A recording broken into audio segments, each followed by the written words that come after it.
नमस्कार दोस्तों, मैं हूं अजय गोस्वामी और आप देख रहे हैं आपका अपना YouTube channel study point IQ जी के। तो दोस्तों, आज है 3 अक्टूबर 2020 और 3 अक्टूबर 2020 से जितने भी इंपॉर्टेंट क्वेश्चन बन सकते हैं उसे आज हम लोग डिस्कस करेंगे। और दोस्तों, आज टॉप 12 महत्वपूर्ण क्वेश्चंस को हम लोग सॉल्व करेंगे। और दोस्तों, अभी तक मेरे यूट्यूब चैनल को सब्सक्राइब नहीं किए हैं तो वो प्लीज़ कर लीजिए, जिससे मैं आगे जितने भी करंट अफेयर्स का क्वेश्चन डालूंगा वो आपके पास तुरंत पहुंच जाए। तो दोस्तों, चलिए शुरू करते हैं। तो दोस्तों, आज का पहला क्वेश्चन है, वेदांतु ऑनलाइन इंस्टीट्यूट प्लेटफॉर्म का ब्रांड एम्बेसडर किसे नियुक्त किया गया है? तो दोस्तों, वेदांतु ऑनलाइन इंस्टीट्यूट प्लेटफॉर्म का ब्रांड एम्बेसडर आमिर खान को बनाया गया है। इसका मतलब इसका राइट आंसर होगा दोस्तों ऑप्शन डी। और दोस्तों, कुछ दिन पहले एक ऑनलाइन गेमिंग चैलेंज चल रहा था जिसका नाम है SBO टॉप। तो इसका ब्रांड एम्बेसडर किसे नियुक्त किया गया है दोस्तों? तो इसका डुएन ब्रावो को। दोस्तों, अगले क्वेश्चन की ओर चलते हैं। तो दोस्तों, दूसरा क्वेश्चन है, किस भारतीय को देहरादून सैन्य अकादमी का प्रमुख नियुक्त किया गया है? तो दोस्तों, देहरादून सैन्य अकादमी का प्रमुख नियुक्त लेफ्टिनेंट जनरल हरिचंद्र सिंह को नियुक्त किया गया दोस्तों, यानी कि इसका option B is the right answer दोस्तों, लेफ्टिनेंट जनरल हरिंद्र सिंह। दोस्तों, अगले क्वेश्चन की ओर चलते हैं। दोस्तों, इसके कुछ महत्वपूर्ण बातों को भी देख लेते हैं। Lieutenant general lieutenant general Harindra Singh को देहरादून सैन्य अकादमी का प्रमुख नियुक्त किया गया है। लेफ्टिनेंट जनरल हरिंद्र सिंह देहरादून का सैन्य अकादमी का वर्तमान प्रमुख इजेक मैनन की जगह लेंगे। भारतीय सैन्य अकादमी की स्थापना कब हुई थी? तो दोस्तों, भारतीय अकादमी की स्थापना 1932 ईस्वी में हुआ था। और दोस्तों, भारतीय सैन्य अकादमी से पास होकर निकलने वाला पहला बैच कौन सा था? तो वो पायनियर्स पायनियर्स 1934 में दोस्तों। दोस्तों, अगले क्वेश्चन की ओर चलते हैं। तो दोस्तों, किस देश के किस देश ने नवंबर 2020 में अंतरिक्ष में दुनिया का पहला क्षुद्रग्रह खनन रोबोट भेजने की घोषणा की है? तो दोस्तों, क्षुद्रग्रह खनन रोबोट भेजने की घोषणा चीन ने की है दोस्तों, यानी कि इसका राइट आंसर होगा ऑप्शन बी, चीन। चीन ने दोस्तों क्षुद्रग्रह खनन रोबोट भेजने की घोषणा की है हाल ही में। दोस्तों, इसके कुछ महत्वपूर्ण बातों को भी हम लोग देख लेते हैं। तो दोस्तों, चीन ने नवंबर 2020 को दुनिया का पहला खनन रोबोट अंतरिक्ष में भेजने की घोषणा की है दोस्तों। और चीन निजी बीजिंग कंपनी ओरिजिनल स्पेस में दुनिया का पहला खनन रोबोट स्टेरॉयड माइनिंग रोबोट के नाम से अंतरिक्ष में भेजने का निर्णय लिया है। इस रोबोट को NEO-1 चीनी लॉन्ग मार्च रॉकेट की मदद से भेजा जाएगा, जिसका वजन 30 ग्राम होगा, जो 500 किलोमीटर ऊंचाई तक पृथ्वी पर कक्षा में प्रवेश करेगा। तो दोस्तों, आज का अगला क्वेश्चन देखते हैं। तो दोस्तों, किस राज्य में लघु एवं सीमांत किसानों के लिए जलकल योजना शुरू की है? तो दोस्तों, सीमांत किसानों के लिए जलकल योजना शुरू की है दोस्तों, इसका राइट आंसर होगा ऑप्शन बी, आंध्र प्रदेश। आंध्र प्रदेश लघु एवं सीमांत किसानों के लिए जलकल योजना की शुरुआत की है। तो दोस्तों, इसी का कुछ महत्वपूर्ण बातों को हम लोग देख लेते हैं। महत्वपूर्ण बातें, आंध्र प्रदेश राज्य के वर्तमान मुख्यमंत्री YSR जगत मोहन रेड्डी ने लघु एवं सीमांत किसानों के लिए जलकल योजना की शुरुआत की है। इस योजना को लॉन्च करने का मुख्य उद्देश्य दोस्तों 2.5 से 5 एकड़ तक के खेत वाले किसानों को मुफ्त में बोरवेल की सुविधा मुहैया करवाएगा, यानी कि फ्री में बोरवेल दी जाएगी दोस्तों, जिसके लिए किसान ऑनलाइन पंजीकरण करवा के इस सुविधा का आनंद ले सकते हैं। इसके लिए किसान ऑफलाइन दोनों ऑनलाइन और ऑफलाइन दोनों तरीके से आवेदन कर सकते हैं। तो दोस्तों, आंध्र प्रदेश का ये वर्तमान न्यूज़ है। तो दोस्तों, अगले क्वेश्चन की ओर चलते हैं।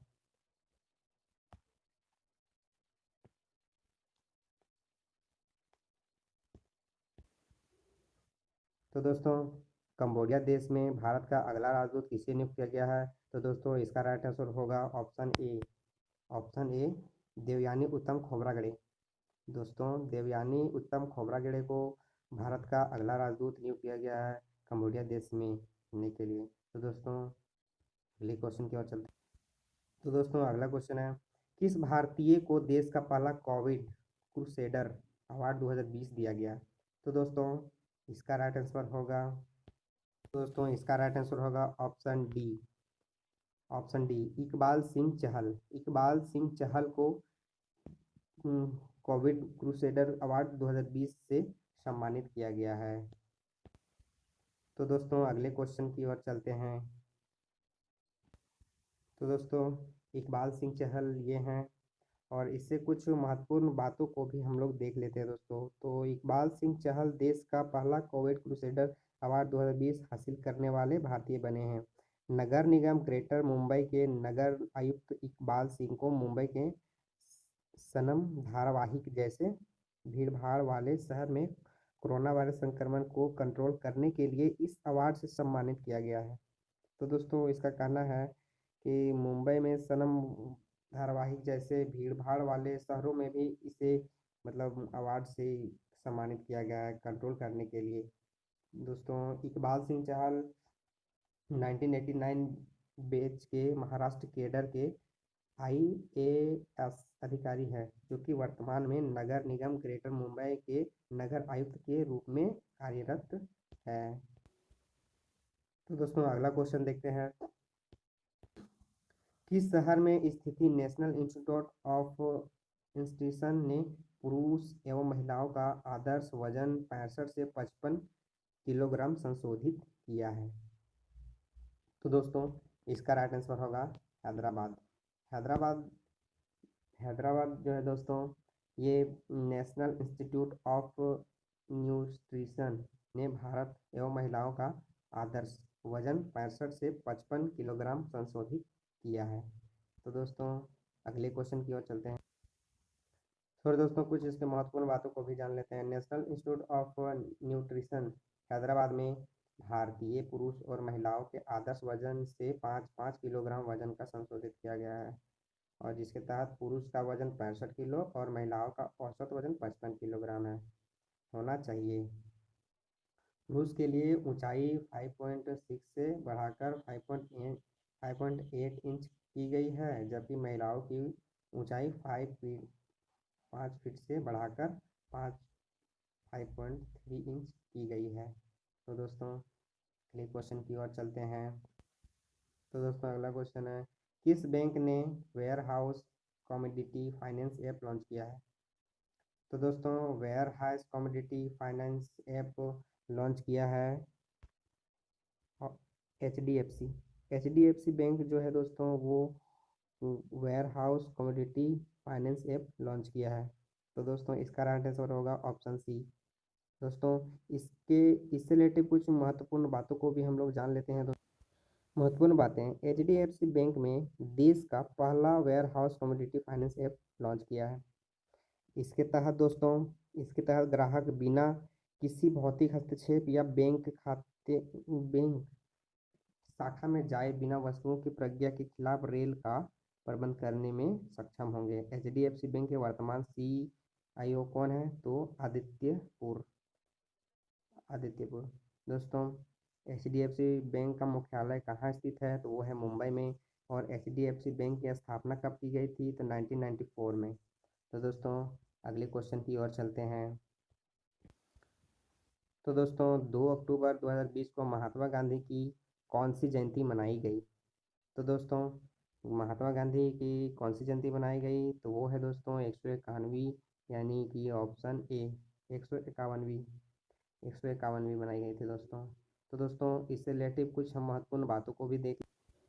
तो दोस्तों PM मोदी ने 2 अक्टूबर को महात्मा गांधी की 151वीं जयंती पर श्रद्धांजलि अर्पित की। महात्मा गांधी का जन्म 2 अक्टूबर 1869 को पोरबंदर में हुआ था। उन्होंने वर्ष 1930 में अहमदाबाद में दांडी मार्च करके सविनय अवज्ञा आंदोलन की शुरुआत की थी। वर्ष 1942 में भारत छोड़ो आंदोलन शुरू किया और करो या मरो का नारा भी उन्होंने ही दिया था।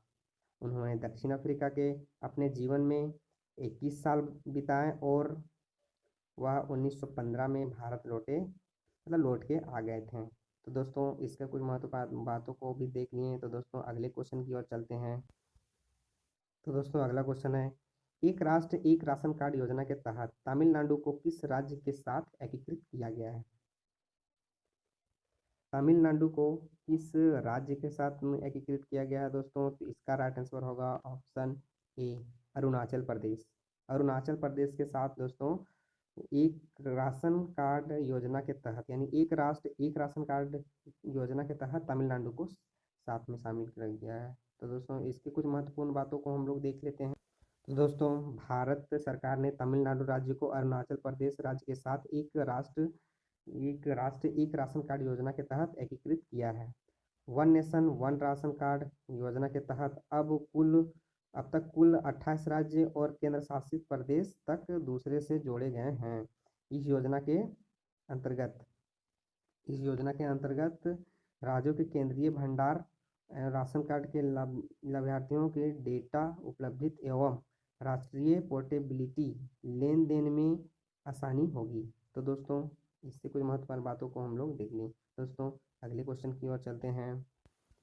तो दोस्तों अगला क्वेश्चन है, TRAI यानी कि ट्राई का नया अध्यक्ष किसे नियुक्त किया गया है? तो दोस्तों ट्राई का नया अध्यक्ष PD वाघेला को नियुक्त किया गया है। PD वाघेला। तो दोस्तों इसका राइट आंसर होगा ऑप्शन डी। तो दोस्तों इसके कुछ महत्वपूर्ण बातों को हम लोग महत्वपूर्ण बातें, भारत सरकार ने PD वाघेला को भारतीय दूरसंचार नियम ट्राई के अध्यक्ष के रूप में नियुक्त किया गया है। यानी कि PD वाघेला वर्तमान में भारतीय दूरसंचार नियम ट्राई के अध्यक्ष RS शर्मा की जगह लेंगे, जो कि अगले 5 वर्षों तक ट्राई के अध्यक्ष रहेंगे। तो दोस्तों PD वाघेला आने वाले 5 वर्षों तक यह उसमें ट्राई के अध्यक्ष रहेंगे। और दोस्तों RS शर्मा को वर्तमान में रसायन एवं उर्वरक मंत्रालय के फार्मास्यूटिकल विभाग के सचिव के रूप में अगले 1 वर्षों के लिए नियुक्त किया गया है। तो दोस्तों इसकी कुछ महत्वपूर्ण बातों को हम लोग देख लें। तो दोस्तों अगले क्वेश्चन की ओर चलते। तो दोस्तों आज का लास्ट क्वेश्चन है, किसे राष्ट्रीय सुरक्षा गार्ड NSG DG का अतिरिक्त पदभार सौंपा गया है? तो दोस्तों NSG DG का पदभार सौंपा गया है SS देसवाल को, यानी कि ऑप्शन बी, SS देसवाल को NSG DG का पदभार सौंपा गया है। तो दोस्तों इसका कुछ महत्वपूर्ण बातों को भी हम लोग देख लेते हैं। ITBP महत्वपूर्ण बातें, ITBP महानिर्देशक SS देसवाल को आतंकवाद विरोधक बल राष्ट्रीय सुरक्षा गार्ड यानी कि NSG के DG के अतिरिक्त पदभार पर नियुक्त किया गया है। SS देसवाल वर्तमान में राष्ट्रीय सुरक्षा गार्ड NSG के प्रमुख अकेश सिंह की जगह लेंगे। देसवाल 1984 बैच के भारतीय पुलिस सेवा के अधिकारी हैं और वर्ष 1984 में राष्ट्रीय